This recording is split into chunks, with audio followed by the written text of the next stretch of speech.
তো hello friend, কেমন আছো? চলে এলাম আজকে আবার একটা নতুন ভিডিও নিয়ে। তো আজকের বেসিক্যালি ভিডিওটা হচ্ছে যে সবাই বলছে না কি যে ডাব্লিউপি এবং কেপি ফর্ম বাতিল হয়ে গেছে সবার কার। তো এটা তোমরা কিভাবে দেখবে? তো এটা দেখাটা ব্যাপারটা নয়, তোমাদেরকে একটা সত্যি কথা বলি।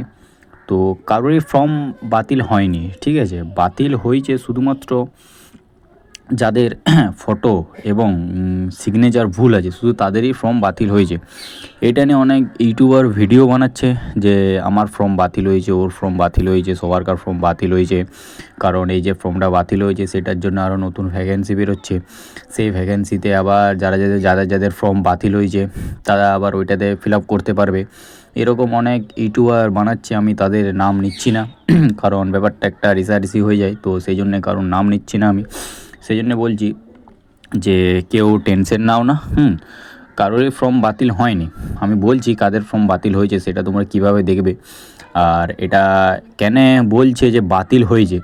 তো এখন মার্কেটে একটা কথা উঠছে যে OBC case, OBC case, OBC case. এই ওবিসি কেস নিয়ে মার্কেটে এখন একটা অনেক কথা উঠছে, ঠিক আছে? অনেক ইউটিউবার, ঠিক আছে, অনেক ইউটিউবার ভিউজ বাড়ানোর জন্য, রিচ বাড়ানোর জন্য অনেক ভিডিও বানাচ্ছে যে আমার ওবিসি কেসটা এখনও এ হয়নি, ওবিসি কেসটা এখনও এ হয়নি, ঠিক আছে? তো সেরকম ব্যাপারটা কিছু নয়। ব্যাপারটা হয়েছে যে ওবিসি কেসের আমাদের রায় ছিল 28 তারিখ, 29 তারিখ জানুয়ারি, 28-29 জানুয়ারি। তো সেটা একটা ডেট দেওয়া ছিল, তো হেয়ারিংয়ের ডেট ছিল সেই দুটা দিন। তো সেই দুটা দিন ডেট পেছিয়ে দিয়েছে। সেই দুটা ডেট পেছিয়ে পর ওরা, তোমরা ওয়েবসাইটে দেখতে পাবে, পিআরবি বোর্ড থেকে বলেছে যে ওটার ডেটটা পেছিয়ে 18 ফেব্রুয়ারি করেছে, ঠিক আছে? 18 ফেব্রুয়ারি হেয়ারিংয়ের ডেট দিয়েছে ওবিসি কেসটার জন্যে। তো ব্যাপারটা হচ্ছে তোমরা সবাই দেখছিলে যে ইউটিউবে একটা ওবিসি কেস নিয়ে একটা অনেক বড় রকম ঝামেলা হচ্ছিলো, এই ব্যাপার ওই বৃত্তান্ত এই সেই, সবাই নানা রকম সেটা নিয়ে অনেক ভিডিও বানিয়েছে, অনেক ভিউজও গেছে, ঠিক আছে? অনেক ভিডিও আমি দেখেওছি। কিন্তু অ্যাকচুয়ালি কেউ সত্যি কথাটা বলছে না যে মেন প্রবলেমটা কী হয়েছে। তো সেটাই বলছি আমি, যে কারণ এখন ওবিসি মানে ডেটটা যেহেতু পেছিয়ে দিয়েছে, তো সেই জন্যে সেটার দিকে কোনো মানে না গিয়ে ওরা বলছে কি এই আমাদেরকে ফর্ম বাতিল করেছে। কারণ এবার ওইটাতে ধান দেবে কি নাই, কারণ ওই দিকে মাথাটা না ঘামিয়ে পর এই দিকে মাথাটা ঘামাচ্ছে যে ফর্ম বাতিল হয়েছে, ফর্ম বাতিল হয়েছে। এই ফর্ম বাতিল ব্যাপারটা হচ্ছে সেটা আমাদের অনেক বছর ধরেই চলছে। যখনই এরকম একটা লং টার্ম হয়ে যায়, লং কন্ডিশন যখনই লং হয়ে যায় এক্সামগুলো, তখনই একটা কিছু না কিছু উঠে আসে যে ফর্ম বাতিল হয়েছে, ফর্ম বাতিল হয়েছে। তো ফর্ম কারোরই বাতিল হয়নি। ফর্ম বাতিল হয়েছে কেবলমাত্র যাদের ফটো ভুল দিয়েছো, চশমা পরে ফটো দিয়েছো, বোরখা পরে ফটো দিয়েছো, ঠিক আছে? সিগনেচার ভুল করেছো।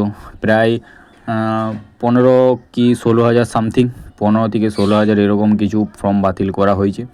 তো এবারে তোমরা যদি দেখতে চাইছো যে ফর্ম বাতিলটা আমি কীভাবে চেক করবো, তো পিআরবি বোর্ডে তোমরা নোটিশ পাঠাতে পারো।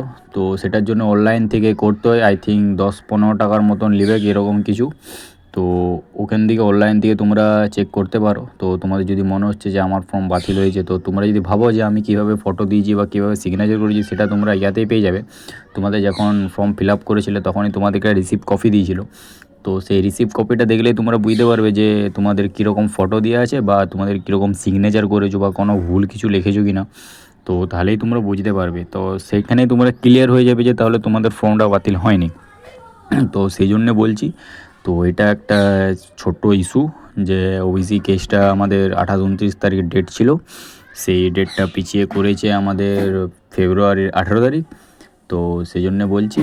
আর এই ফর্ম বাতিল শুধুমাত্র ওদেরই হয়েছে। তো এটা নিয়ে অনেক ইউটিউবার আমি দেখছি কাল পরশু 2-3 দিন ধরে অনেক ইউটিউবার ভিডিও বানাচ্ছে যে এই ব্যাপার, এই বৃত্তান্ত, এই সেই, আমাদের ফর্ম বাতিল হয়েছে, ওদের ফর্ম বাতিল হয়েছে। কিন্তু অ্যাকচুয়ালি সত্যিটা হচ্ছে কেউ বলছে না, তোমাদের ভিডিও লং করে দিয়ে বলছে এই ব্যাপারে, এই বৃত্তান্ত, কিন্তু ফর্ম বাতিল কারোরই হয়নি, ঠিক আছে? আমার যারা ভিডিও রেগুলার দেখো তারা সবাই বুঝতে পারবে যে আমি ফেক ভিডিও বানাই না, আমি রিয়েলি ভিডিও বানাই, তোমরা দেখতেই পাবে, ঠিক আছে? তো তাই আমি তোমাদেরকে সত্যি কথাটা বললাম যে ফর্ম বাতিল কারোর হয়নি, শুধু এই ওবিসি কেসটা পিছিয়ে দিয়েছে। তো ওই দিকে কেউ মানে চোখ পড়বে না, সেই জন্য এই দিকে চোখ ফেলে পর বলছে এই ব্যাপারে বৃত্তান্ত। তো আই থিঙ্ক তোমরা সবার কার ক্লিয়ার হয়ে গেছে। তো আর কারোর কোনো কিছু প্রবলেম নেই, আর কেউ টেনশন নাও না, ফর্ম বাতিল হয়নি তোমাদের। আর এখন ভালো করে প্র্যাকটিস করতে থাকো, মক টেস্ট দিয়ে দাও, ঠিক আছে? মক টেস্ট সবাই রেগুলার দাও যাতে তোমরা বুঝতে পারবে যে তোমাদের কন্ডিশনটা কীরকম আছে। তো আর সেরকম বলছি ফেক ভিডিওর থেকে তোমরা দূরে থাকো, ঠিক আছে? আর এরকম ভালোভাবে প্রিপারেশন নিয়ে যাও, আর কিছু বলবো না। তো লাস্টে একটাই বলি, ফর্ম বাতিল কারণ হয়নি, খালি ওবিসি ডেটটা পেছিয়ে পর 2 দিন ফেব্রুয়ারি 18 তারিখ করেছে। এটাই আমার ভিডিওর এন্ডে বলার ছিল। তো আজকের ভিডিওটা এটার জন্যই বানাচ্ছি। তো কারোর যদি কিছু প্রবলেম থাকে বা কারোর কিছু কোয়েরিজ থাকে তো আমার এই কমেন্টে ফেসবুক ভিডিওর কমেন্টে তোমরা করতে পারো, ঠিক আছে? তো আমি বলে দেবো, রিপ্লাই দিয়ে দেবো তোমাদেরকে। তো আজকের ভিডিওটা এখানে এন্ড করছি, দেখা হচ্ছে পরের ভিডিওতে। জয় হিন্দ।